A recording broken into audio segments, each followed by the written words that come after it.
Hi, this is Kevin Schweman, and this is my learning journey for EDL 626 at Central Michigan University. I'm going to talk a lot about my post-college experience and my current endeavors, but really to get there, you have to start at the beginning. For me, the beginning in elementary and middle and through high school was the plan to be a teacher. My parents were both teachers. My aunt and uncle were teachers, so I grew up in a family that valued education, and I saw teaching as a great career path and where I wanted to be. And I, going through old papers and stuff from home, found one of my assignments from 7th grade that was a letter to self, where we had to write a letter saying, "Hey, this is what I'm going to be doing. This is what my life is going to be." And I said my life was going to be a high school history teacher in Tennessee, and that my dream car was a Ferrari Testarossa Cherry Red. And it's interesting looking back at that and realizing how much of a mismatch there was between a teaching salary, especially a teaching salary in Tennessee, and the desire to drive a Ferrari. But hey, the heart wants what the heart wants, right?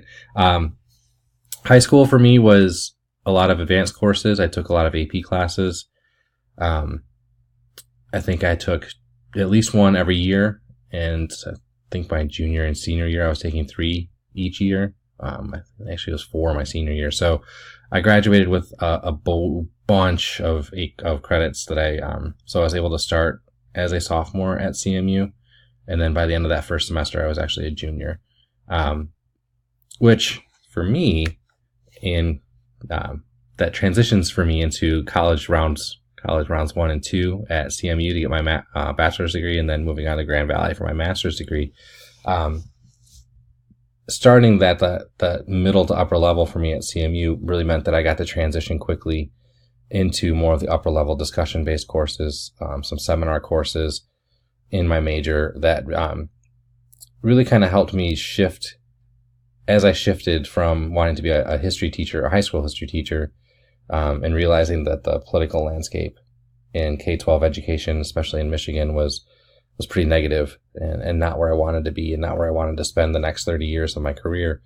So I'd actually shifted and started thinking about moving on to get a PhD in history to be able to teach at the college level. So those upper level courses really kind of helped me in that transition to start thinking more about that graduate education versus getting a bachelor's degree in teaching at the high school level. But like any student affairs professional, I think out there, it was my involvement on campus that really opened my eyes to what I could do with my life. I started to see the opportunities of kind of blending college and high school or secondary education and really working outside the classroom. Part of what attracted me to high school education and being a high school teacher was the idea of working with kids outside of class, and not just the teaching part, but being a club advisor and working with the senior class on their all their projects and things like that. And through my involvement on campus at CMU, learning about student affairs and the ability to do that really as a full-time gig, but with older students outside of the confines of the restrictions of being in a high school setting. So I actually shifted again and went on to get my master's degree at Grand Valley. And my program at Grand Valley was really built around our assistantship. Everybody in the program had an assistantship. So we were really able to make some clear connections between the coursework and applying it to our future careers through a formal learning contract that spelled out all of our goals and what we were working on between the classroom and how we were applying that in our assistantship, and then turning around and how we were applying that assistantship to our classroom learning. From Grand Valley, I went on and started my career in student affairs and was working for a while. I worked at a couple of institutions in Michigan, and then had relocated with my wife down to Atlanta. And at that point, I was working in service learning and started thinking about how am I going to move forward? How am I going to advance into upper levels of administration, specifically working with service learning and possibly staying on the kind of more on the academic affairs side of the administration. So I started thinking about career potential advanced degrees, and really had a long debate about a PhD, whether it was going to be an administrative PhD or an academic PhD. And at the time, I realized or decided that if I wanted to stay in service learning and be able to make strong connections with faculty, it would be more important to have that academic credential. So I decided to go back to my second original thought of getting a PhD in history, and started working toward that goal, and applied to and was accepted into a master's program in history at Georgia State University, which was great because it was free.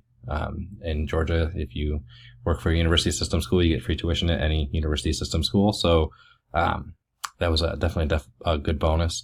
But part of that, the graduate programs in history all require proficiency in a foreign language, and I had minored in German in my undergraduate degree, but that had been several years since I had completed that. 10 plus years since I completed that degree, so it was time to brush up. So during my time at Georgia Perimeter College, I started taking some lower level German classes, really as a way to brush up and re-engage myself with the language so that I could prepare to take the language exam and place out of that, so I wouldn't have to take up the graduate level language classes as part of my degree. Unfortunately for me, there were some budget problems at the institution, and I was laid off, which meant that the education came to a screeching halt. While I was doing that, I was only able to complete one course in my history master's program, but just that experience was a stark contrast from being a full-time undergraduate and master's degree student from my earlier degrees to being a full-time employee, being a husband, having a commute, and having pets and life. And so it was really a really stark difference between what it meant to be a student at that point in my life and what it had meant to be a student prior to that, and really being able to find the time to devote to my studies became much more of a challenge. From there, I moved on to Florida Atlantic University for my next job and my next round at education, and at this point shifted back to more of an administrative degree and started a PhD in higher education leadership. And I just had decided that it wasn't as essential to have an academic degree. But this one, for me, the engagement in the program became even more difficult because I had a 75-mile commute between work and home, which made it more difficult to carve out time. And then on top of that, our oldest son was born just a couple months into the program, so it made it more of a challenge. And then we decided to move back to Michigan, so it got paused again, and then I started my degree again at CMU, and this will be the last time that I start the degree because I am closing in on completing the PhD in educational leadership. But again, it was a difficult transition in terms of distance, new job, driving to campus for my classes, but then transitioning to a new position at CMU has really made a difference in terms of my ability to engage in the program. Looking forward and what this means for me in terms of really getting past the formal education and thinking more about the informal education of what my future career is, that really kind of looking at my career, my professional opportunities through the lens of a student and finding ways to connect research to my work and really not just focus on practice, but really having that research focus. This new role at CMU is giving me the opportunity to start a new career development initiative that will really define career education at CMU for the years to come. But that's requiring me to do a lot of learning, a lot of research, looking at staff development, learning outcomes assessment, different career development theories and processes, and how to build networks across campus. So this is really exciting for me to be able to apply a lot of what I've been able to develop in terms of my learning skills as a PhD student now in a professional setting that will serve me in the years to come. So thank you for listening to my abbreviated version of my learning journey, and I look forward to feedback. Thank you.